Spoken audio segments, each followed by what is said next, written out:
دینے لگا کسی تعارف دے محتاج نہیں، مفسر قرآن، خطیب نقطۃ الدان، داعی اتحاد بین المسلمین، جناب فخر العلماء جناب علامہ شہنشاہ حسین نقوی صاحب آپ قبلہ کراچی، ذکر محمد و آل محمد آئیدی اختتامی مجلس اعزاز خطاب فرمیسن، اور تمام ماتمی سنگت سپاہی عباس اور ماتمی سنگت امام بارگاہ کثرت سے جاتا کہ گزارش ہے کہ مجلس دے آغا صاحب دے اختتام تو بعد ماتمداریوں سے تمام ماتمی حضرات اور نوخان حضرات امام بارگاہ مسافر شام دے تشریف لے ہو۔ ایک اعلانات سماعت فرما لو کہ 9 جولائی بروز اتوار مرکزی امام بارگاہ G62 اسلام آباد برسی سید اون محمد رضوی شہید دی اسلام آباد ہو رہی ہے، جس نے جناب علامہ قبلہ نصرت عباس بخاری صاحب آف کراچی، جناب شاعر آل عمران شوکت رضا شوکت صاحب ملتان، جناب سید اقبال حسین شاہ صاحب بجاڑ، جناب علامہ علی ناصر حسینی تلہاڑا انشاءاللہ العزیز 9 جولائی G62 اسلام آباد برسی اون محمد رضوی شہید انہاں دی ہو رہی ہے۔ تمام محبان اہل بیت شرکت دی استدعا ہے کہ شرکت فرما کے ثواب دارین حاصل کریں۔ آغا صاحب دی آمد تے بر محمد و آل محمد باواز بلند صلوات۔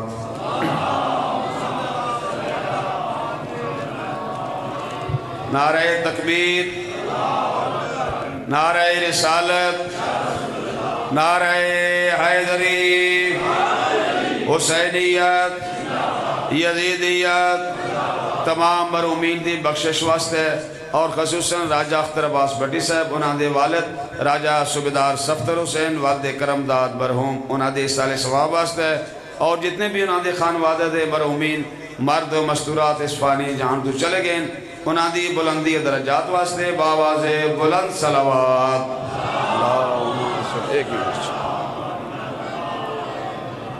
آغا صاحب دی آمد تو پہلے ایک ربائی دیاں چند سطران قبلہ اجازت ہے جی۔ شہید ملت حماد اہل بیت محسن نقوی صاحب امام حسین علیہ السلام دی شان چند ربائیاں لکھیاں دی۔ او آدین تیرے دل میں کیسی گرا پڑی تجھے اس سے اتنا حسد ہے کیوں؟ تیرے دل میں کیسی گرا پڑی تجھے اس سے اتنا حسد ہے کیوں؟ جو نبی کی آنکھ کا نور ہے، جو علی کی روح کا چین ہے۔ او آدین کبھی دیکھ اپنے خمیر میں اور پوچھ اپنے ضمیر سے، وہ جو مٹ گیا وہ یزید تھا، جو نہ مٹ سکا وہ حسین ہے۔ بر محمد و آل محمد باواز بلند صلوات۔ آج دی مجلس سے ازا لائیو کوریج دے حوالے نال نئی مجالس اور نالین ماتمی اور غازی مجلس دے لائی مجلس سے ازا چل رہی ہے۔ پورے ملک دے وچ نئی مجالس ساؤنڈ سسٹم اور لائیو کوریج دیرین مالک راضی توفیقات اضافہ فرماوے۔ آغا صاحب دی آمد و سلامتی واسطے بر محمد و آل محمد باواز بلند صلوات۔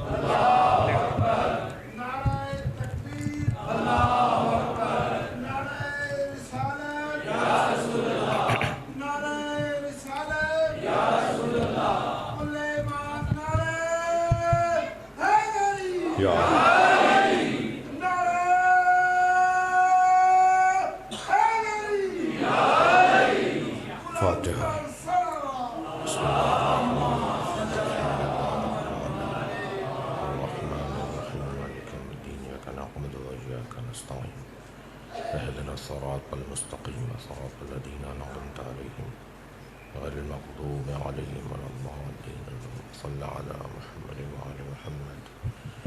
أعوذ بالله من الشيطان الرجيم، بسم الله الرحمن الرحيم۔ الحمد لله الذي لا يبلغ مدحته القائلون ولا يحصي نغم أهل الدون ولا يعدي حقه المجتهدون، الذي ليس لصفته حد محدود ولا نعت موجود ولا وقت معدود ولا أجل ممدود فطر الخلائق بقدرته ونشر الرياح برحمته الصلاة والسلام على الرسول المسدد المصطفى العمجد المحمود الأحمد سيدنا ومولانا ومولى الكونين جد الحسن والحسين عاني أبا القاسم محمد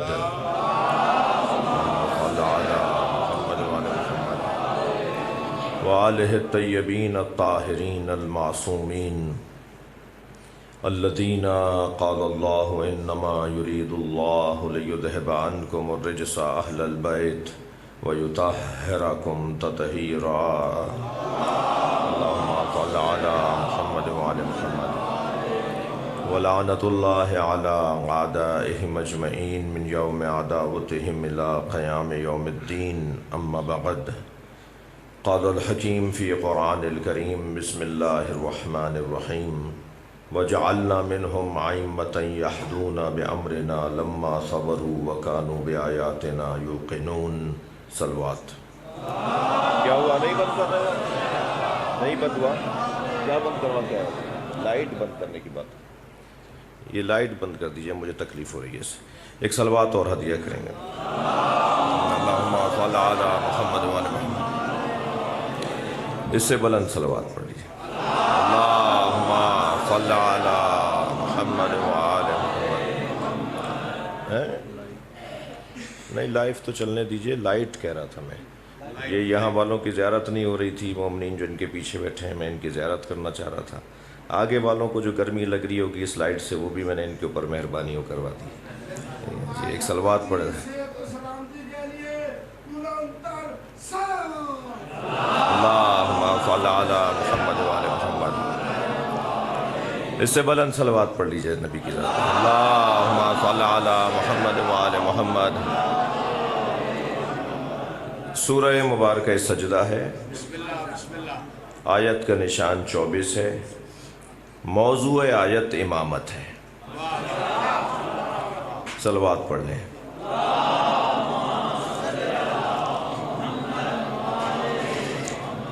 اللہ اپنے اس کلام میں ارشاد فرما رہا ہے، توجہ میرے ساتھ ہے. وَجَعَلْنَا مِنْهُمْ أَئِمَّةً يَهْدُونَ بِأَمْرِنَا، اور ہم نے ان میں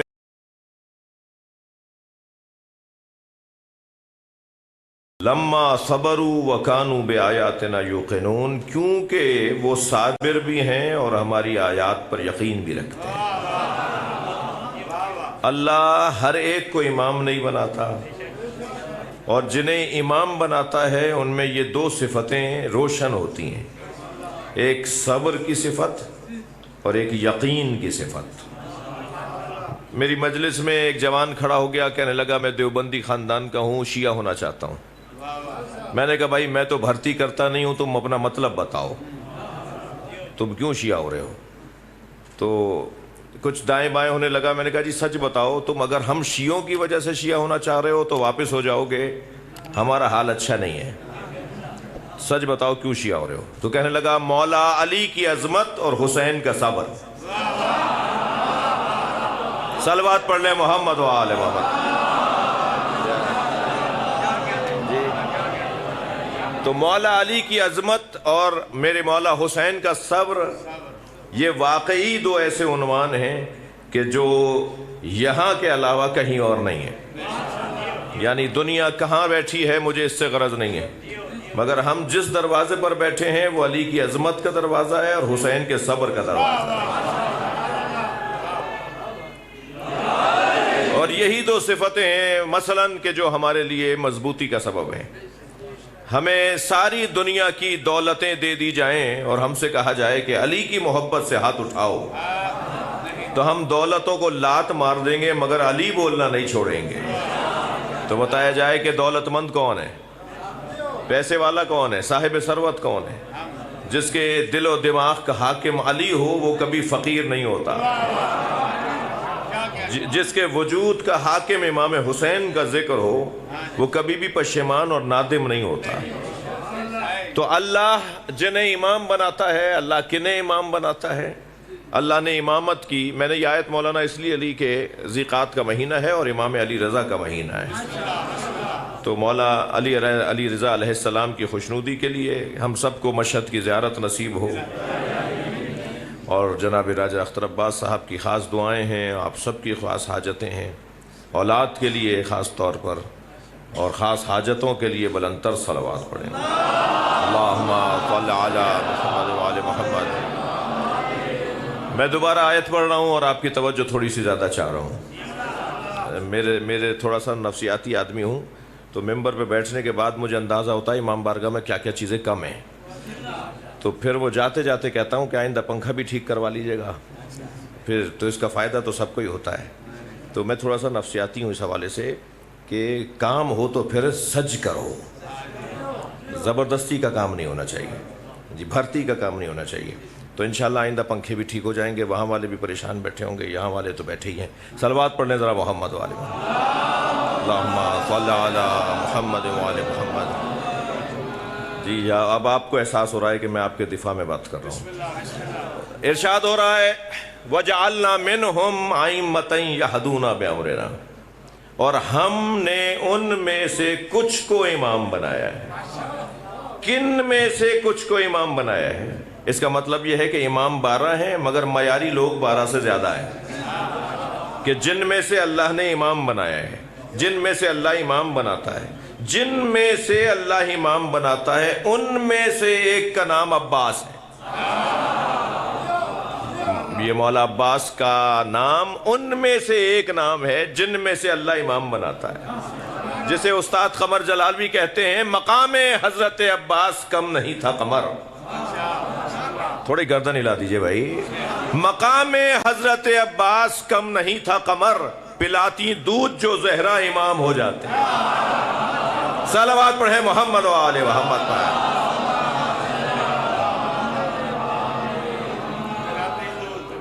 جی اللہ جن میں سے امام بناتا ہے ان میں سے ایک نام حضرت زید شہید کا ہے، جن میں سے اللہ امام بناتا ہے ان میں سے ایک نام حضرت اسماعیل کا ہے، جن میں سے اللہ امام بناتا ہے ان میں سے ایک نام علی اکبر کا ہے، جن میں سے اللہ امام بناتا ہے ان میں سے ایک نام سید محمد بلد کا ہے۔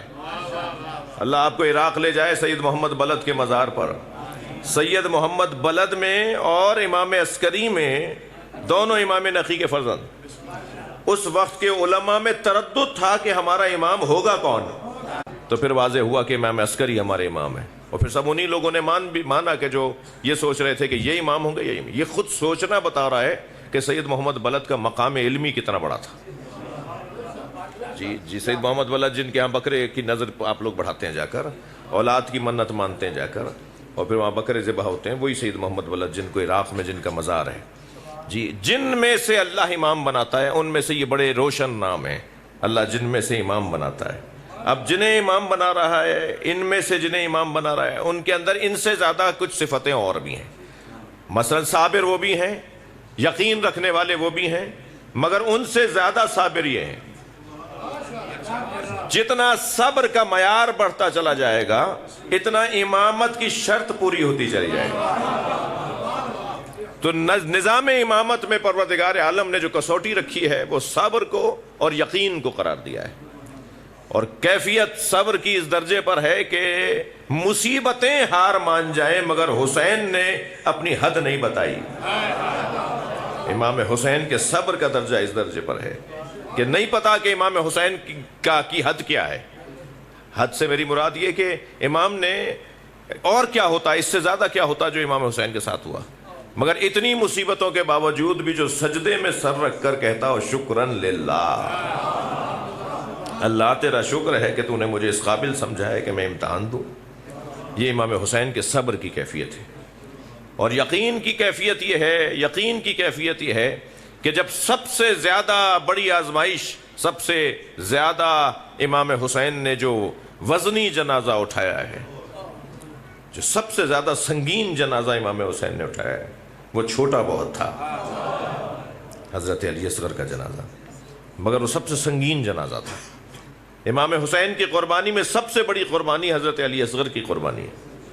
اسے اٹھا کر کیا فرما رہے تھے؟ حوّن علیہ انہ بعین اللہ، مجھ پہ یہ مصیبت آسان ہو رہی ہے جب میں یہ سوچتا ہوں کہ اللہ دیکھ رہا ہے۔ عظمت حسین پہ صلوات پڑھیں۔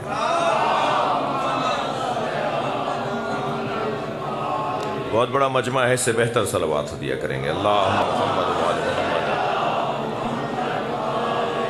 میں نے آیت کا ظاہری ترجمہ اور اس کی بہت ابتدائی تفسیر بیان کر دی کہ اللہ امام کنے بناتا ہے۔ میرے بچوں جوانوں، میں اگر آپ سے پوچھوں گا ان چھوٹے بچوں سے بھی کہ اصول دین کتنے ہیں تو یہ فوراً بتائیں گے کہ اصول دین 5 ہیں۔ پہلا کیا ہے؟ کہیں گے توحید، پھر کیا ہے؟ عدل، پھر کیا ہے؟ نبوت، پھر امامت، پھر قیامت۔ یہ بچپن سے ہماری ماؤں نے ہمیں سکھایا۔ جی مدرسہ جو گھر کا سے مدرسہ شروع ہوتا ہے وہاں بتایا گیا۔ تو سب سے پہلے توحید، توحید کے بعد عدل ہے۔ سب سے روشن عقیدہ ہمارا عقیدہ توحید ہے، یہ ہم سب پر روشن ہے۔ ہم سب یہاں موحد بیٹھے ہوئے ہیں، ہم یہاں سب اللہ کو وحدہ لا شریک ماننے والے بیٹھے ہوئے ہیں۔ اگرچہ دروازہ سب کے لیے کھلا ہوا ہے، دوسرے بھی آ سکتے ہیں، مگر جو میزبان ہے، جو اہتمام کرنے والے ہیں، وہ سب موحد ہیں۔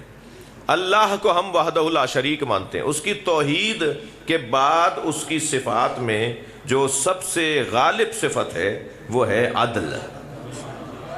اللہ تو قادر بھی ہے، اللہ تو قہار بھی ہے، اللہ تو جبار بھی ہے، اللہ ستار بھی ہے، اللہ حی بھی ہے، اللہ قادر بھی ہے، اللہ عالم بھی ہے، مگر ہم نے اللہ عادل ہی کیوں مانا؟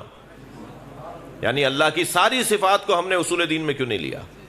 صفات بہت تھیں لیکن ایک صفت کو ہم نے اصول دین میں کیوں لیا ہے، اور وہ ہے عدل۔ ماہ مبارک رمضان میں، اسی رمضان میں ایک ٹی وی چینل پہ ہمارے ساتھ ایک ہمارے دوست، ایک دیوبندی عالم دین بھی تشریف فرما تھے۔ بات تھی عدل الہی کی اور گفتگو ہو رہی تھی اللہ کے بخشنے کی اور معاف کرنے کی۔ تو انہوں نے کہا اللہ چاہے تو یزید کو جنت میں بھیج سکتا ہے اس لیے کہ وہ قادر ہے۔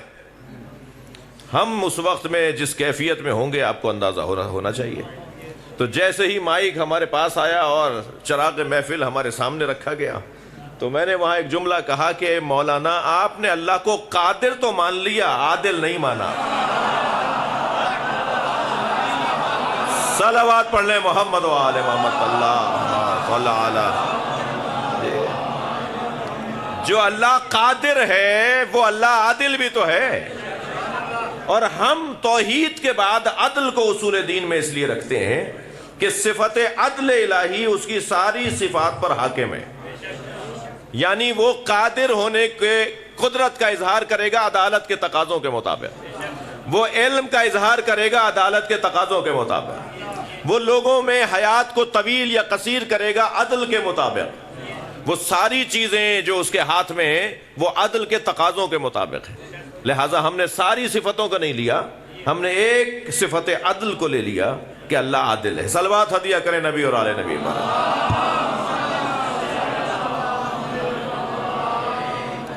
جی تو اب یہ عدل کا تقاضا، پہلے تو توحید کا تقاضا، یہ توحید کے عقیدے کا نتیجہ یہ کہ ہم اسے عادل مانیں، اور عدل کا تقاضا یہ ہے کہ اس کی طرف سے ہدایت کا نظام پہنچے، یعنی نبوت تقاضائے عدل ہے۔ میرے بچوں جوانوں، اللہ نے 2 کام اپنے ہاتھ میں لیے، ایک رزق اور ایک ہدایت۔ ما من دابۃ فی الارض الا علی اللہ رزقها، زمین پر کوئی رینگنے والا، ہلنے والا، حرکت کرنے والا نہیں ہے مگر اللہ ارشاد فرما رہا ہے اس کے رزق کی ذمہ داری میرے اوپر ہے۔ کوئی زمین میں ہلنے والا نہیں ہے، حرکت کرنے والا نہیں ہے، مگر اس کے رزق کی ذمہ داری میرے اوپر ہے۔ اہل دقت بیٹھے ہیں، مجلسی مزاج لوگ بیٹھے ہیں، مجلس کرنے اور کروانے والے لوگ بیٹھے ہیں، تو ایک جملہ کہہ رہا ہوں، اللہ نے کیا کہا ہے؟ ما من دابۃ فی الارض الا علی اللہ رزقها، زمین میں کوئی ہلنے والا نہیں ہے مگر یہ کہ اس کے رزق کی ذمہ داری اللہ پر ہے۔ تم ہلنے والے بنو تو اللہ تمہیں عطا کرے گا۔ اب بعض لوگ تو ہلنے والے ہی نہیں ہیں، وہ تو ہلتے ہی نہیں ہیں اپنی جگہ سے۔ تو ہلنا ہمارا کام ہے، رزق دینا اللہ کا کام ہے۔ اچھا وہ جو رازق ہے جو رازق مطلق ہے، جو رازق ہے، رزق دینے والا ہے، اس رازق نے رزق جس ذریعے سے عطا کیا ہے، یہ کیسی توحید کا عقیدہ ہے کہ تم رازق کو تو مانو، وسیلے کو نہ مانو۔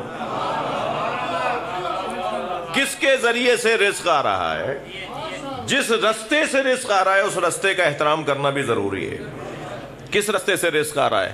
میں طویل گفتگو کروں تو بہت وقت ہو چکا ہے، ایک آیت پڑھ دیتا ہوں اپنے مدعا پر اور ایک حدیث سنا دیتا ہوں۔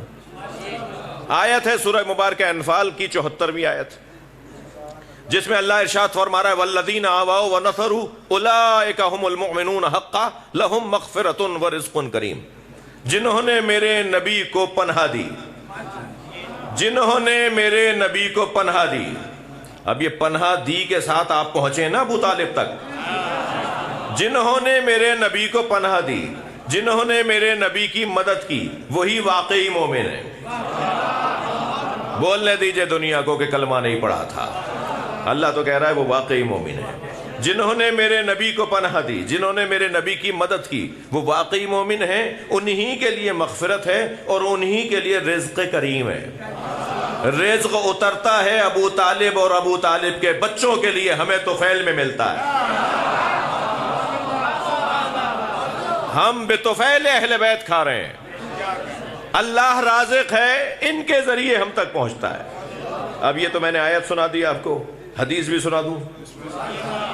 علامہ آیت اللہ بزرگوار نمازی نے اس بات ولایت میں شرح زیارت جامعہ میں مولا سجاد کے اس فرمان کو لکھا ہے، اللہم صلی علی محمد وآل محمد۔ وہ فرماتے ہیں کہ مولا سجاد فرماتے ہیں، انہوں نے لکھا کہ مولا سجاد فرماتے ہیں ان اللہ یقسم ارزاق العباد وعلی ایدینا یجریہا۔ اللہ اپنے بندوں کے رزقوں کو معین کرتا ہے اور ہم اہل بیت کے ہاتھوں تقسیم کرواتا ہے۔ صلوات محمد و آل محمد پر۔ تو اللہ رازق ہے، رزق اس کے ہاتھ میں ہے، اور اس نے جس رستے سے ہمیں رزق عطا کیا ہے اس کی قدر، اس کی اہمیت، اس کی فضیلت کا انکار در حقیقت اللہ کے نظام کا انکار ہے۔ اس کا اقرار در حقیقت اللہ کے نظام کا اقرار ہے۔ ایک کام اللہ نے اپنے ہاتھ میں لیا اور وہ ہے رزق، دوسرا کام بھی اللہ نے اپنے ہاتھ میں لیا ہے، ایک اور کام بھی لیا ہے اور وہ ہے ہدایت۔ اِنَّا عَلَيْنَا لَلْهُدَى، تھک تو نہیں رہے؟ اِنَّا عَلَيْنَا لَلْهُدَى، میرے اوپر، ہمارے اوپر ہدایت کی ذمہ داری ہے۔ اللہ ہدایت عطا کرنے والا ہے۔ اب میرا سوال یہ ہے کہ اللہ ہدایت کرنے والا ہے تو کس کس کے پاس آ کر وہ بتا رہا ہے کہ نماز کیسے پڑھنی ہے؟ کس کس کو اس نے آ کر بتایا ہے؟ آ کر جا کر کا لفظ بھی اللہ کے لیے جائز نہیں ہے۔ اللہ کے لیے یہ بولنا بھی کہ وہ آیا اور وہ گیا، یہ جائز ہی نہیں ہے۔ اللہ آتا اور جاتا نہیں ہے، اللہ ہے۔ عقیدہ توحید ذرا محسوس کرتے جائیے گا جی۔ اللہ کے بارے میں یہ کہنا کہ وہ آیا اور وہ گیا، یہ لفظ ہی غلط ہے، یہ توحید کے خلاف ہے۔ بات بولی جائے گی تو بولی جائے گی اللہ ہے، وہ کہاں نہیں ہے جو کہہ رہے ہیں آیا، وہ کہاں نہیں ہے جو کہا جائے کہ گیا، وہ ہر جگہ موجود ہے۔ تو اللہ نے کس کو بتایا ہے کہ کیسے نماز پڑھنی ہے، کیسے روزہ رکھنا ہے، کیسے والدین کا احترام کرنا ہے، کیسے معاشرے کے اندر جینا ہے، کیسے حق اور انصاف اور کیسے ظلم و جور کے بارے میں اپنے رویوں کو مرتب کرنا ہے، کس کو آ کے ہدایت دی اللہ نے؟ اس نے قرآن مجید میں ارشاد فرمایا وَمَا آتَاكُمُ الرَّسُولُ فَخُذُوهُ، میرا رسول جو تمہیں دے وہ لے لو، وَمَا نَهَاكُمْ عَنْهُ فَانْتَهُوا، اور میرا رسول جس چیز سے روکے اس سے رک جاؤ۔ تو قاعدہ یہ بنا کہ ہادی اللہ ہے اور اس نے نبی کے ذریعے سے ہدایت کو پہنچایا ہے۔ روشن ہو گئی بات؟ لہذا سرکار نے فرمایا صلو کما رأیتمونی اصلی، نماز ایسے پڑھو جیسے مجھے پڑھتے ہوئے دیکھ رہے ہو۔ اچھا یہ نہیں فرمایا کہ نماز ایسے پڑھو جیسے میں پڑھ رہا ہوں، بلکہ فرمایا نماز ایسے پڑھو جیسے مجھے پڑھتے ہوئے دیکھ رہے ہو۔ یعنی نبی اللہ کی نماز بھی چاہتے ہیں اور اپنا دیدار بھی چاہتے ہیں۔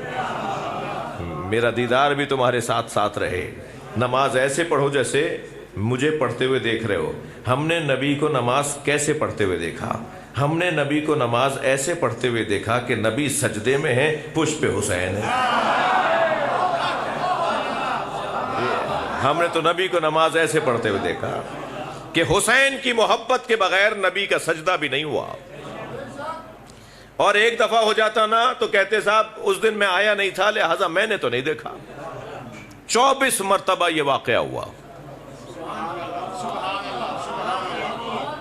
ارے بھائی فضائل سننے والے بیٹھے ہیں یا نہیں؟ جی زبردستی تو نہیں بیٹھے ہوئے آپ. تو جب دل سے بیٹھے ہوئے ہیں تو ذرا فضائل پہ مسکرا دیا کریں. جی مجھے بہت علاقے کی زبان آتی نہیں، بولوں گا تو آپ ہنس لگیں گے، اس لیے میں اردو میں بات کر رہا ہوں. تو ایک توجہ ذرا بڑھا دیجئے، اپنی توجہ کا میٹر بڑھا دیجئے. جی کیسے ایک دو دفعہ نہیں کہ کہتے صاحب فلاں نہیں تھے فلاں نہیں تھے، اس دن تو 5 صحابی نہیں آئے تھے، اس دن 25 فلاں نہیں آئے تھے. 24 مرتبہ یہ واقعہ گزرا کہ نبی کا سر سجدے میں ہے اور پشت پہ حسین ہے. کہ اگر ایک مرتبہ میں کوئی اور نہیں آیا تھا تو دوسری مرتبہ میں وہ آ گیا، اور تیسری مرتبہ میں وہ نہیں آئے تھے تو چوتھی مرتبہ میں وہ آ گیا. ایک بہت بڑا نام ہے حضرت عبداللہ ابن مسعود کا. وہ فرماتے ہیں ایک دفعہ تو ایسا ہوا کہ نبی کے پشت پر حسین بیٹھے تھے. جب طویل سجدہ ہونے لگا تو میں نے سر اٹھا کے دیکھا تو حسین بیٹھے تھے. میں کیونکہ نبی کے بالکل عقب میں تھا تو میں نے ہاتھ بڑھا کے حسین کو اتارنا چاہا، تو اس سے پہلے کہ میرا ہاتھ حسین تک پہنچے نبی کا ہاتھ مجھ تک پہنچ گیا.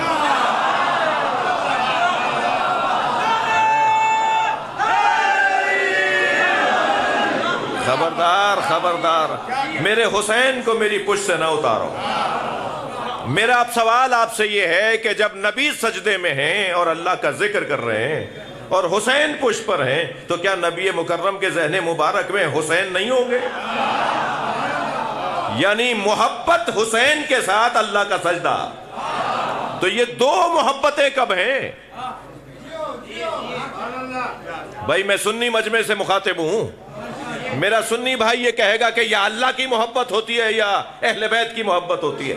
یہیں تم رونگ ہو. اللہ کی محبت اور نبی اور علی کی محبت دو محبتیں نہیں ہیں، ایک ہی محبت کا تسلسل ہے.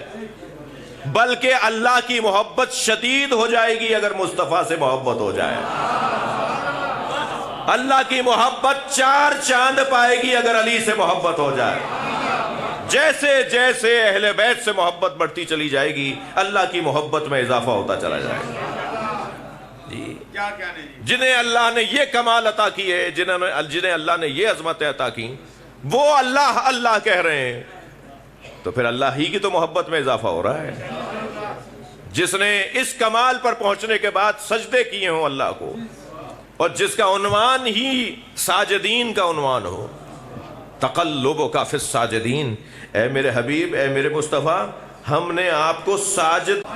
اب بعض مفسرین کا کہنا یہ ہے کہ جو حضرت آدم سے لے کر حضرت عبداللہ تک اسلاب شامخہ سے انوار ہوتے ہوئے آئے، نور ہوتا ہوا آیا، اور وہ نبی مکرم کا نور ظاہر ہوا.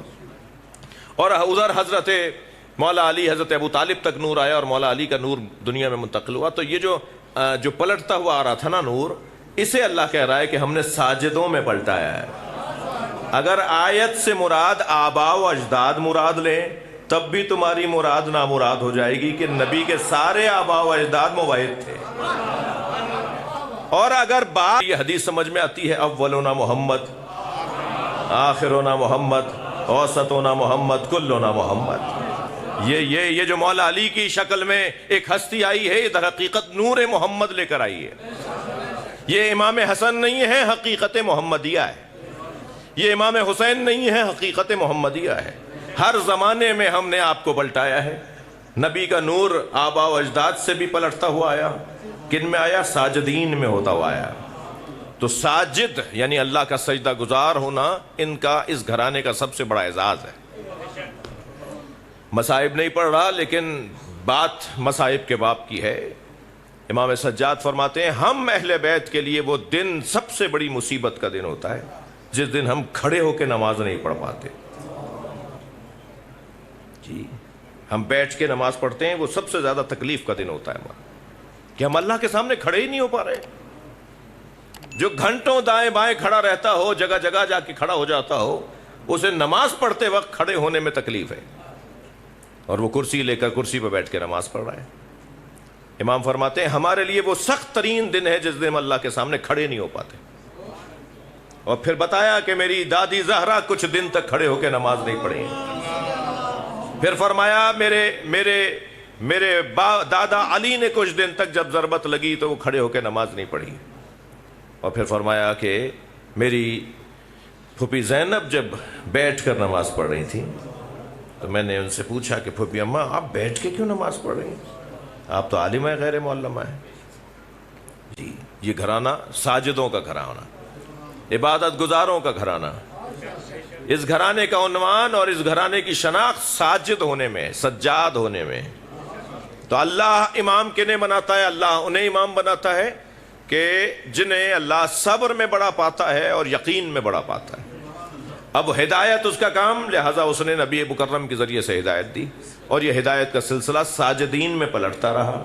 اب سب کے سب صادق ہیں، سب کے سب سجاد ہیں، سب کے سب کاظم ہیں، سب کے سب باقر ہیں، سب کے سب سید ہیں، سب کے سب شہید ہیں، سب کے سب عسکری ہیں، سب نقی ہیں، سب تقی ہیں. مگر جیسے جیسے ضرورت پڑتی رہی ایسے ایسے لقب صفت بنتا رہا، اور جب لقب کو صفت بنا دیا جائے تو اس ذات کے ساتھ محدود ہو جاتی ہے. لہٰذا صادق تو سب ہیں، مگر ہم جب صادق بولیں گے تو ہمیں چھٹا دور یاد آئے گا. کاظم تو سب ہیں، مگر جب ہم کاظم کہیں گے تو ہمارا ذہن امام موسیٰ کاظم تک جائے گا، کیونکہ اب وہ صفت ان کے ساتھ مخصوص ہو گئی. اسی طرح میرے عزیزو رضا تو سب ہیں، اللہ کی مرضی پہ راضی رہنے والے تو سب ہیں، مگر جیسے ہی میں کہوں گا امام رضا تو آپ کے ذہن میں امام صادق نہیں آئیں گے، آپ کے ذہن میں امام علی رضا مشہد مقدس آئے گا، کیونکہ وہ صفت ان کا لقب ان کی صفت بن گئی. اور جب لقب صفت بن جائے تو پھر اس ذات کے ساتھ مخصوص ہو جاتی ہے. اس امام کی امامت کا کیا کہنا؟ آمادہ ہے ایک جملہ عظمت امام رضا کا ساتھ؟ جی اللہم صلی علی محمد وآل محمد.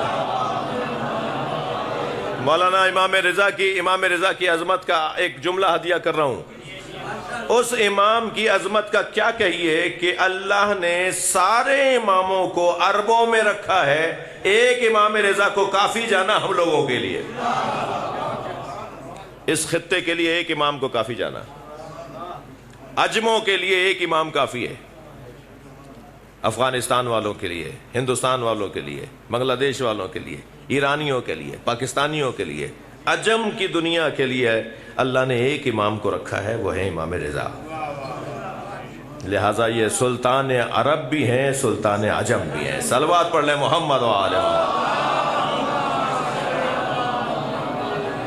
جنہیں امام رضا کی زیارت کے لیے جانا ہے بلند تر صلوات پڑھیں. اللہم صل علی محمد و آل محمد.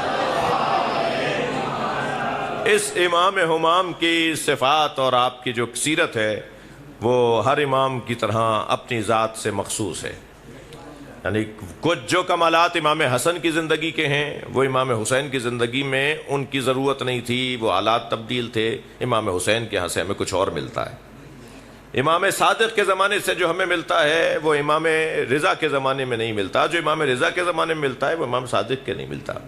تو جب تمام ائمہ کی صفات کو ہم ایک جگہ رکھتے ہیں تو پھر تشیع مکمل ہوتی ہے.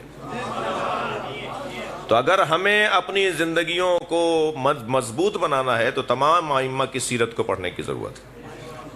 جس امام کی خدمت میں آج میں نے یہ طے کیا تھا، کیونکہ ذیقعات کا مہینہ ہے، امام رضا کا مہینہ ہے، اور یہ سوچ رہا تھا کہ اس انداز سے تھوڑی سی بات ہو.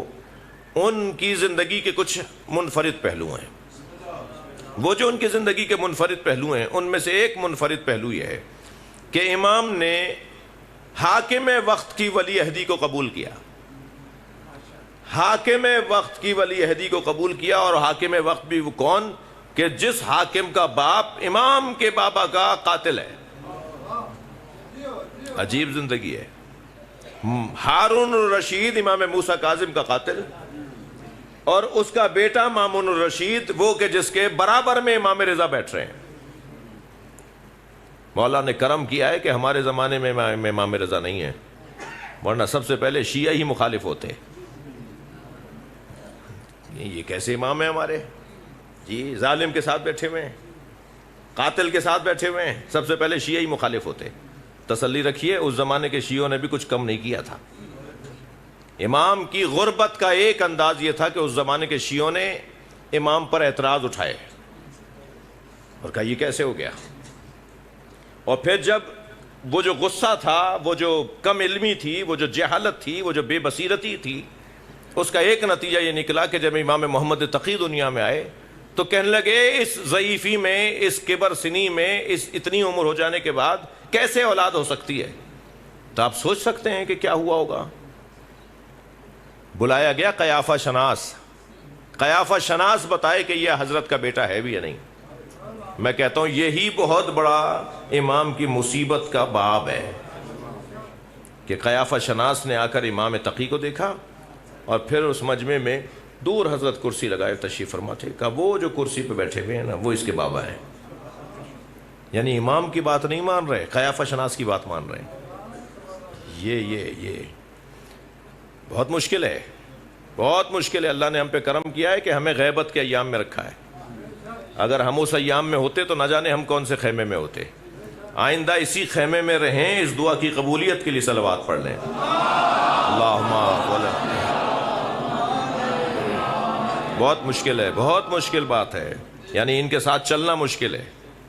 میرے مولا حسین فرماتے ہیں جو میرے ساتھ چلنا چاہتا ہے، من کانا بادلن فینا فلیرحل معنا، جو مجھ حسین کے ساتھ چلنا چاہتا ہے وہ اپنی ذات سے ہاتھ اٹھائے. یہ ذات سے ہاتھ اٹھانا ہی تو سب سے زیادہ مشکل ہے. جو اپنے آپ سے ہاتھ اٹھا لے، جو اپنی ذات سے ہاتھ اٹھا لے. میرا نام شہنشاہ حسین نقوی ہے. اختر صاحب نے مجھے اگر شہنشاہ حسین زیدی لکھ دیا تو میں تو اس بات پہ ناراض ہو جاتا ہوں کہ مجھے زیدی کیوں لکھ دیا. میں تو چھوٹی چھوٹی باتوں پہ ناراض ہو جاتا ہوں. میری تو آرزویں بڑی چھوٹی ہیں. میں تو کچھ افسروں کے ساتھ مل بیٹھنے کو ہی اپنی معراج سمجھتا ہوں کہ فلاں افسر نے مجھے اپنی آفس میں بلا لیا. میں اپنے اوپر رکھ رکھ کے بات کروں گا. بھائی مجھے الحمدللہ بہت سی چیزیں میری حل ہیں. جی ہمیں تھوڑا سا اپنے آپ کو بڑا کرنا پڑے گا. چھوٹی چیزوں میں، معمولی باتوں میں بڑی باتیں نہیں کرنی ہوگی. بھائی اتنی بڑی بات ہی نہیں تھی جس کے لیے تم نے اتنا بڑا ایکشن لے لیا. جی یہ ہمیں اپنے آپ کو سمجھانا ہوگا. یہ جب میں اپنی ذات سے نکلوں گا تو پھر مجھے اہل بیت کی سیرت سمجھ میں آئے گی. اور اہل بیت کی سیرت میں ایک عجیب منفرد ماحول امام رضا کی زندگی کا ہے. تو حضرت کو ولی عہدی قبول کر فرما رہے ہیں. تو جب آ رہے ہیں خراسان سے، معاف کیجیے گا مدینے سے خراسان، تو حضرت کے آنے پر اعتراض تھا. جگہ جگہ شیعوں نے احتجاج کیا کہ ہمارا امام ایسا کیوں کر رہا ہے. لہٰذا واقفیہ مذہب بھی سامنے آیا. یعنی شیعوں میں ایک اور گروہ بن گیا کہ ہم نہیں مانتے. یہ بات بھی میں آپ سے کرتا ہوا گزروں کہ آج ہم بڑا درد بیان کر رہے ہوتے ہیں، بعض ہمارے علماء، بعض ہمارے قومیات کے لوگ، کہ ہمارے ہاں کتنے فرقے ہو گئے، ہمارے ہاں کتنے مسلک بن گئے، ہمارے ہاں یہ ہو گیا وہ ہو گیا ہے. یہ مسئلہ آج کا نہیں ہے. جہاں بھی ہمارے ہاں اطاعت و فرما برداری میں کمزوری آئی ہے، فرقہ بنا ہے. اور کس کی اطاعت کرنی ہے؟ معصوم کے زمانے میں تو معصوم کے علاوہ کسی کی اطاعت ہی نہیں کرنی. اور جب معصوم کے غیبت کے ایام ہو تو پھر کسوٹی کوئی پیمانہ ہے. جی بیسٹ اور بہتر کی تلاش میں تو ہم ہر کام میں ہیں.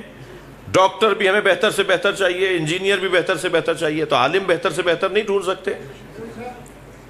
جی مجتہد بہتر سے بہتر نہیں ڈھونڈ سکتے. زیادہ جاننے والا بہتر سے بہتر نہیں دیکھ سکتے ہیں. اور جیسے ہی ہمیں ملے گا تو ہمارے لیے تسلی ہو جائے گی کہ ہم بہتر کی تلاش میں تھے، بہتر ہمیں مل گیا. سب سے پہلے تو ہمیشہ ہمیں ایک دعا کو اپنی ساری دعاؤں پر حاکم رکھنا چاہیے، اور وہ ہے امام کے ظہور کی دعا.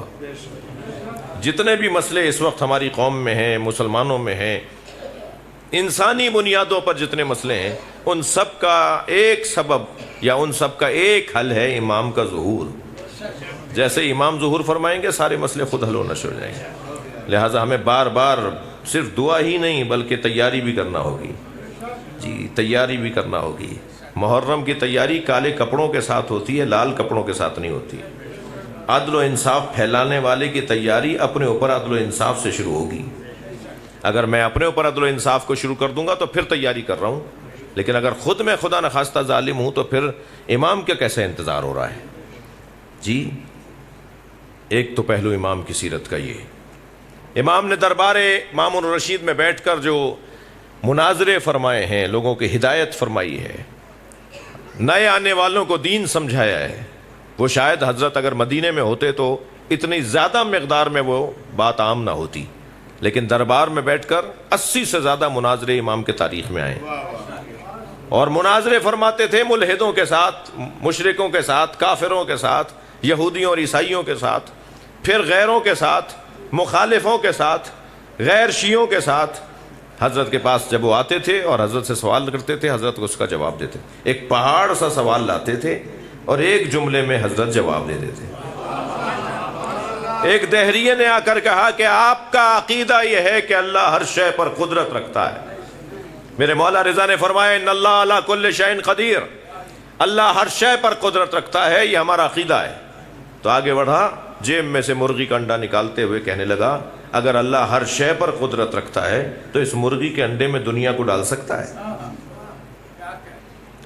جیسے ہی وہ انڈا بڑھاتے ہوئے کہنے لگا اس انڈے میں دنیا کو ڈال سکتا ہے، پوری دنیا اس انڈے میں آ سکتی ہے، وہ قادر ہے ڈالے۔ میرے مولا رضا نے فرمایا تو کرتا کیا ہے، تیرا کام کیا ہے؟ سوال اس لیے فرما رہے تھے تاکہ اس کا ذہن سمجھ میں آئے کہ اسے کس مثال سے سمجھاؤں۔ لوگوں سے ان کی عقل کے مطابق بات کرنا ہوگی۔ مولا نے فرمایا کرتا کیا ہے؟ کہنے لگا میں کارپینٹر ہوں، نجار، بڑھئی ہوں۔ حضرت کے ہاتھ میں عصائے رسول تھا۔ میرے مولا نے نبی کا عصا آگے بڑھاتے ہوئے فرمایا اس سے مجھے تخت بنا کے دے دے۔ مولا نے فرمایا لکڑی ہے، تو لکڑی سے کے کام کرتا ہے نا، مجھے تخت بنا کے دے دے۔ کہنے لگا میں تخت بنا سکتا ہوں مگر اس لکڑی میں صلاحیت نہیں ہے کہ وہ تخت بنے۔ حضرت نے فرمایا یہی تیرا جواب ہے، اللہ ہر شے پر قادر ہے، مگر کیا ان کے احساسات اور جذبات نہیں ہیں؟ کہا ایسا ہی ہے، ان کے بھی احساسات اور جذبات ہیں۔ تو حضرت نے فرمایا میں اس وقت تک کھانا نہیں کھاؤں گا جب تک ایک اپنے اس دسترخوان پر اور پورے دسترخوان کو غلاموں اور امیروں کے فرق سے مٹا دیا۔ اور یہ ہے جو اسلامی تہذیب ہے، یہ ہے جو اسلامی ثقافت ہے۔ اور اسلامی ثقافت میں ہم کیا ہو رہا تھا، ہمارے یہاں معاشرہ بڑا عجیب ہو گیا ہے، ڈرائیور حضرات اور گھر میں اسلامی ثقافت کا ایک حسین منظر یہ ہے کہ مجھے دوسرے کے احساسات کو اپنے احساسات سمجھنے ہوں گے، تب معاشرے کے اندر چین اور سکون آئے گا۔ گفتگو بہت ہی وسیع ہے، بات اتنی ہے کہ اللہ نے کہاں امامت کو قرار دیا یہ اللہ ہی بہتر جانتا تھا۔ اللہ عالم ہے سو یجعل رسالتہ، اللہ ہی بہتر جانتا ہے کہاں اپنی ذمہ داریوں کو قرار دے۔ اللہ نے اس گھرانے کو یہ ذمہ داری دی ہے کہ وہ ہماری ہدایت کا سامان کریں۔ 1400 سال ہو گئے نا کربلا کو، یہ اللہ ہی جانتا تھا نا کہ اگر حسین کو میں ہدایت کے لیے چنوں گا تو پھر قیامت تک مجلسیں ہوں گی، ہم پہنچائے گا۔ ہم سب اس وقت امام بارگاہ میں نہیں بیٹھے، ہم کربلا میں بیٹھے ہیں، اسی لیے ہم جوتیاں اتار کے آتے ہیں، وضو کر کے آتے ہیں، قربتاً اللہ آتے ہیں، اور ہم سچائی اور خلوص کے ساتھ آتے ہیں۔ اگر کہیں میرے اندر خلوص اور سچائی میں کمی آ جائے گی تو نقصان میرا اپنا ہے۔ میں اس لیے نہیں آیا کہ دیکھوں تو صحیح اختر عباس صاحب نے جنہیں بلایا ہے وہ پڑھنا بھی جانتے ہیں یا نہیں۔ میں اس لیے نہیں آیا کہ جن خطیبوں نے جنہیں بلایا گیا ہے وہ کچھ جب میں پھر ماحول بناؤں گا اور پھر گروپنگ ہو جائے گی اور پھر لڑائیاں شروع ہو جائیں گی، اس لیے نہیں آیا۔ میں تو اس لیے آیا ہوں کہ حسین کو اپنا چہرہ دکھانا ہے، اور میں تو اس لیے آیا ہوں کہ سید الشہداء امام حسین کی ماں ہم سے راضی ہو جائے۔ چلیے کچھ دیر کے لیے ہم بیٹھے ہیں اس وقت کربلا میں، یہ حسین کا خیمہ ہے جسے امام بارگاہ کہتے ہیں۔ یہ خیمہ امام حسین کا خیمہ ہے۔ سن 61 ہجری میں کپڑوں کے خیمے جلائے تھے، اب ہر شہر، ہر ملک، ہر شہر میں، ہر محلے میں پکے RCC کے خیمے بنے ہوئے ہیں۔ یہ امام حسین کا وہ جلے ہوئے خیمے کی یاد ہے جسے ہم موقب کہتے ہیں، جسے ہم خیمہ کہتے ہیں، جسے ہم امام بارگاہ کہتے ہیں۔ عزیزو، تصور کریں کہ کہیں آپ کے درمیان امام سجاد نہ آئے بیٹھے ہوں، خواتین بھی مجلس میں بیٹھی ہیں، میں ان سے کہوں گا ذرا سنبھل کے بیٹھیے گا، کسی کو دھکا نہ لگ جائے، کسی کو تکلیف نہ ہو جائے۔ کیا معلوم کہ خواتین کے درمیان ایک ماں آئی بیٹھی ہو اور اس ماں کے ساتھ ایک چھوٹی سی بچی بھی آئی بھی ہو جو حسین کی 4 سالہ بچی ہے، تو کسی کو تکلیف نہ ہو جائے ہمارے درمیان۔ اس لیے کہ علامہ نقن صاحب نے یہ لکھا ہے کہ یہ روایت علامہ نقن نے بیان کی ہے اور علامہ مجلسی نے لکھی ہے کہ جب مجلس ہوتی ہے نا تو مجلس میں جناب زہرا آتی ہیں، فی یدہا خرقۃ، اور بیوی کے ہاتھ میں رومال ہوتا ہے، تسم دموع الباکین، میری بیوی رونے والوں کے آنسوؤں کو جمع کرتی ہے۔ ہمارے آنسو اس قابل ہیں، اس لیے میں ان بچوں جوانوں سے کہتا ہوں اگر رونا نہ آتا ہو نا مجلس میں تو اللہ سے یہ دعا مانگا کرو کہ یا اللہ مجھے مجلس میں رونا آ جائے، میرے آنکھ میں ایک آنسو بھی پوری مجلس میں آ جائے تو میری ساری محنتوں کا حاصل وہ ایک آنسو ہے جس کی طرف جناب سیدہ کی توجہ ہے۔ میں بحث میں نہیں جا رہا کہ کس نے اس حدیث سے بارے میں کیا کیا تشریحات کی ہیں، میں تو بس اتنا کہہ رہا ہوں کہ جتنا میرے اندر سے یہ کیفیت ہوگی نا اتنا ہی میں مجلس کے اندر حاضری اپنی پکی کروں گا۔ چلیے، حسین مولا لاشیں اٹھا رہے ہیں، کربلا چلیے، صبح سے عصر تک لاشیں اٹھائیں میرے مولا نے، حتیٰ غلاموں کے لاشیں بھی کسی اور کو اٹھانے نہیں دیے، بلکہ آگے بڑھ کے کہتے تھے یہ میرا مہمان ہے۔ اگر کوئی کہتا تھا نا مولا یہ غلام ہے تو فرماتے تھے یہ میرا مہمان ہے۔ جان کو نہیں جانے دے رہے تھے نا امام، بار بار فرماتے تھے جان کچھ دیر بعد جانا، جان چلے جاؤ پھر بعد میں بات کرنا۔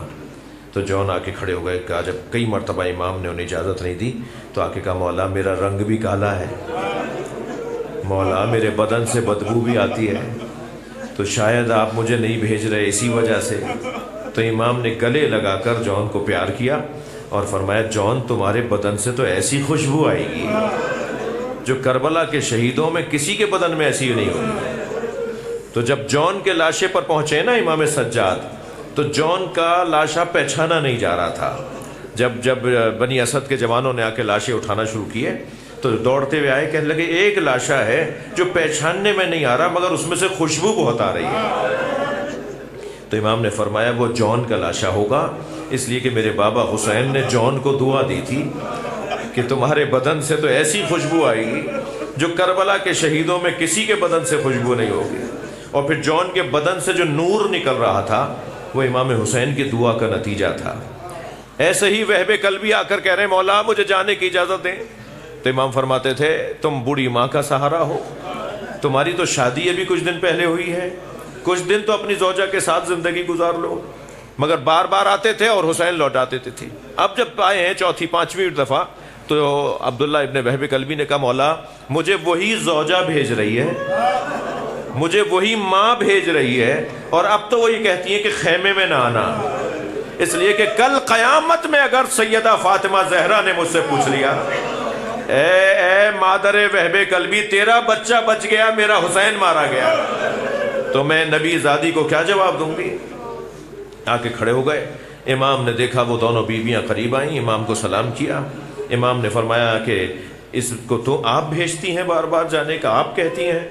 تو وہب قلبی کی مادر گرامی نے کہا میں چاہتی ہوں میرا بچہ میرے سامنے شہید ہو جائے۔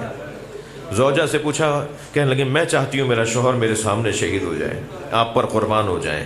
تو امام ان کو روانہ کر رہے تھے کہ زوجہ نے بڑھ کر کہا مولا میں اپنے شوہر سے آپ کے سامنے دو باتیں کرنا چاہتی ہوں، اجرکم اللہ اجرکم اللہ۔ میرے مولا حسین نے فرمایا کہیے کیا بات ہے؟ کہ مولا پہلی بات تو یہ کہ ان سے کہیے مجھ سے وعدہ کریں، آپ کے سامنے وعدہ کریں میرے بغیر جنت میں نہیں جائیں گے، اجرکم اللہ۔ امام نے فرمایا اس کا وعدہ حسین کرتا ہے، یہ تمہارا شوہر تمہارے بغیر جنت میں نہیں جائے گا۔ لہذا کربلا میں واحد خاتون ہے جو عاشور کے دن شہید ہوئی ہے، زوجہ وہب قلبی عاشور کے دن شہید ہوئیں، اپنے شوہر کے برابر میں گرز کھا کر گری، اور جب گرز کھا کر گرنے لگی نا تو یہ جملہ کہتے ہوئے گری کہ حسین نے وعدہ پورا کر دیا، اب ہم دونوں جنت کی طرف جا رہے ہیں۔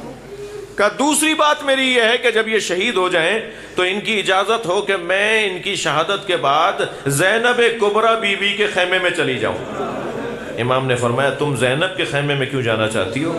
کہ مولا میں نے سنا ہے جب مرد مار دیے جاتے ہیں تو عورتوں کو اسیر بنا لیا جاتا ہے، میں اگر زینب کے خیمے میں چلی گئی تو کوئی مجھے اسیر نہیں بنائے گا، لوگ زینب کے احترام کی وجہ سے میرے اوپر ہاتھ نہیں اٹھائیں گے۔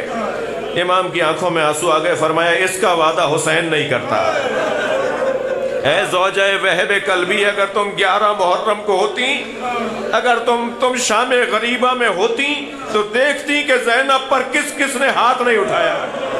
اجرکم اللہ، اللہ کسی غم میں نہ رلائے۔ جنہیں رونا آ رہا ہے، جن کے مذہب میں رونا جائز ہے، وہ اپنی آوازوں کو آزاد کریں گے۔ جب آپ بلند آواز سے روتے ہیں، امام جعفر صادق دعا دیتے ہیں، امام محمد باقر مصلی بچھا کے رونے والوں کے لیے دعا کرتے ہیں، امام رضا تو آرزو کرتے تھے تم میرے حجت پر کتنے دن ہو گئے نہیں روئے ہو؟ یبن شبیب بتاؤ کتنے دن ہو گئے جو تم میرے جد حسین پہ نہیں روئے؟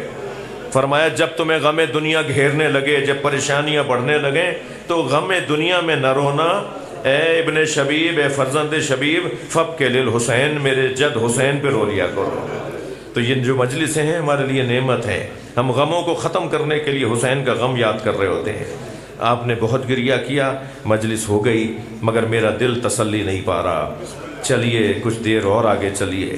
حسین نے لاشا اٹھایا، علی اکبر کا لاشا، جو ایک بوڑھے باپ سے اٹھ نہیں رہا، بار بار زمین پر رکھتے تھے، اور ایک مرتبہ برابر سے ایک بی بی کے سلام کی آواز آئی۔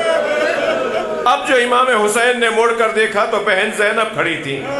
فرمایا بھائی اسے میں نے پالا تھا، اس کا لاشا بھی میں اٹھاؤں گی۔ واحد کربلا کا لاشا ہے، شہیدوں کا لاشا ہے، جسے جناب زینب نے امام حسین کے ساتھ اٹھایا ہے۔ یہ لاشا حسین کے لیے بڑا سخت لاشا تھا۔ ایک اور لاشے کا نام سنیں گے جس پہ پہنچے ہیں حسین کمر پکڑتے پکڑتے، اور وہ لاشا عباس کا لاشا۔ عباس اب میری کمر ٹوٹ گئی، تمہارے جانے سے میری کمر ٹوٹ گئی، کوئی وصیت ہو تو میرے بھائی مجھ سے کر لو۔ کہ مولا بس وصیت یہ ہے، آپ کے چہرے کا دیدار کرنا چاہتا ہوں۔ عباس کیا مانے ہے؟ مولا میری ایک آنکھ میں تیر لگا ہوا ہے اور ایک آنکھ میں خون آ گیا ہے، میرے ہاتھ سالم ہوتے تو میں آپ کو زحمت نہ دیتا، میرے بازو کٹ گئے مگر میں آپ کو زحمت نہ دیتا۔ امام نے اپنے ابا کے دامن سے حضرت عباس کی آنکھ کا خون صاف کیا۔ حضرت عباس نے آنکھ کھول کر دیکھا، مولا کے چہرے کا دیدار کیا۔ مولا نے فرمایا عباس ساری زندگی بھائی نہیں کہا، ایک مرتبہ بھائی بھی بول دو۔ یہ آخری وقت تھا جب امام حسین کو جناب عباس نے بھائی کہا، اور یہاں بھائی کہا وہاں روح پرواز کر گئی، اور لاشا وہیں چھوڑ کر آ گئے، اس لیے کہ وصیت تھی مولا میرا لاشا خیمے نہ لے جائیے گا۔ ایک اور لاشے کا نام سنیں گے جو لاشا حسین نے اٹھایا، مگر حسین کبھی آگے جاتے تھے انا للہ، کبھی الٹے پیر واپس آتے تھے رضاً بقضائہ ہی و تسلیما لامرہ، اور وہ لاشا علی اصغر کا لاشا، کس مشکل سے وہ لاشا لے کر چلے ہیں۔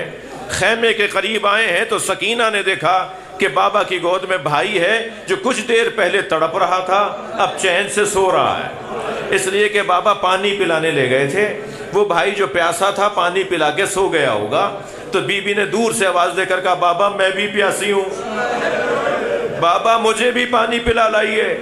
اب حسین کیا بتائیں کہ کیسا پانی پلایا ہے، لیکن جیسے ہی سکینہ کی آواز بلند ہوئی خیمے سے ماں نکل کر باہر آئی۔ امام حسین نے اپنی زوجہ کو آتے ہوئے دیکھا تو آتے ہوئے دیکھتے ہوئے فرماتے ہیں رباب بتاؤ میں کون ہوں؟ اپنی زوجہ سے پوچھ رہے ہیں میں کون ہوں؟ جناب رباب نے فرمایا آپ میرے مولا ہیں، آپ میرے والی ہیں، آپ میرے سر کا تاج ہیں، آپ میرے حاکم ہیں، آپ میرے مولا حسین ہیں۔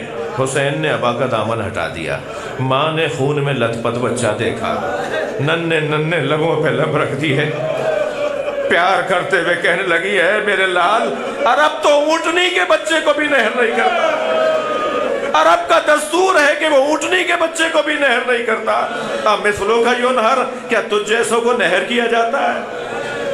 بہت گریہ ہو گیا، آپ سب کی آنکھوں میں آنسو آ گئے، میرے حصے کی نوکری مکمل ہو گئی، بی بی مجھ سے اور آپ سے راضی ہو جائیں، مگر میرا پھر دل کہہ رہا ہے کچھ دیر اور میرے ساتھ رہیے۔ اب حسین نے ننھا سا لاشا تو دفنا دیا، جو حسین سب لاشیں اٹھا کر لائے، اب وہ کربلا کے میدان میں جا رہے ہیں، کوئی نہیں ہے جو حسین کو گھوڑے پہ سوار کروائے۔ جس حسین نے عباس کو سوار کیا، جس حسین نے علی اکبر کو سوار کیا، قاسم کو سجا کر بھیجا، اب وہ اکیلا ہے جو گھوڑے کے قریب آیا ہے۔ دائیں بائیں دیکھنے لگے کہ کہیں سے عباس دوڑتے ہوئے آ جائے، کہیں سے علی اکبر آ کے بڑھ کے گھوڑے کی لگام تھامے. درے خیمہ پہ کھڑی بہن نے دیکھ لیا کہ میرے بھائی کو عباس یاد آ رہے ہیں, تو دوڑتی بھی قریب آئیں, گھوڑے کی لگام پکڑی اور فرمایا ابھی زینب زندہ ہے. وہ بڑا تنہائی کا مرحلہ تھا جب ایک بہن نے بھائی کو سوار کیا اور حسین گھوڑے پر بیٹھ کر روانہ ہوئے تو کان میں آواز آئی جیسے کوئی پیچھے دوڑتا آ رہا ہے. اب جو امام حسین نے مڑ کر دیکھا تو بہن زینب ہے جو دوڑتی آ رہی ہے, اور جملہ یہ کہہ رہی تھی مہلن مہلا یا بنیا, مہلن مہلا یا ابن الزہرا, اے میرے ماں جائے آہستہ جاؤ, آہستہ جاؤ. امام گھوڑے سے اترے, بی بی کے قریب آئے, زینب تم نے تو ہمیں رخصت دے دی تھی, تم سے تو ہم رخصت لے کر آئے تھے, کہ بھیا کچھ دیر اور دیکھنے لینے دیجئے. میری ماں زہرا نے مجھ سے کہا تھا جب حسین ایسے جائے تو سمجھ لینا واپس نہیں آئے گا. دونوں بہن بھائی دور کھڑے بات کر رہے ہیں, بیویاں خیموں کے در پر کھڑی دیکھ رہی ہیں. کچھ دیر تک جناب زینب سے امام حسین نے بات کی ہے. میں نے علامہ نقن صاحب سے یہ مصائب سنے کہ ایک مرتبہ جناب زینب کے بازوؤں کا بوسہ دیا اور روتے ہوئے فرمایا زینب ان ہاتھوں میں رسی بندھے گی. سلام ہو زینب کبریٰ کی ہمت پر. میری بیوی نے بھائی کے گلے کا بوسہ دیا, بھیا اس گلے پہ شمر کا خنجر چلے گا. دونوں بہن بھائی لپٹ کے روتے رہے, اور جب بہن بھائیوں میں جدائی ہوئی تو عجب نہیں زہرا بی بی زہرا کے مرثیے کی آواز آئی ہو, مولا علی کے مرثیے کی صدائیں بلند ہوئی ہو, الوداع یا حسین. زینب کبریٰ بھائی کو رخصت کرتی رہ گئی. الا لعنت اللہ علی القوم الظالمین. یا اللہ ان آوازوں پر رحمت نازل فرما, رونے والوں کی توفیقات میں اضافہ فرما. مرحوم و مغفور مرحومین مغفورین جناب اختر صاحب کے مرحومین, آپ سب کے مرحومین کی مغفرت فرما. امام زمانہ کے ظہور میں تعجیل فرما. سورہ فاتحہ. بسم اللہ الرحمن الرحیم. الحمدللہ رب العالمین الرحمن الرحیم ایاک نعبد و ایاک نستعین اهدنا الصراط المستقیم صراط الذین انعمت علیہم غیر المغضوب علیہم ولا الضالین. بسم اللہ الرحمن الرحیم. قل هو اللہ احد اللہ الصمد لم یلد ولم یولد ولم یکن. بسم اللہ الرحمن الرحیم. قل هو اللہ احد اللہ الصمد لم یلد ولم یولد ولم یکن. اللہم صل علی محمد و آل محمد. مغفرت کے لیے صلوات پڑھ.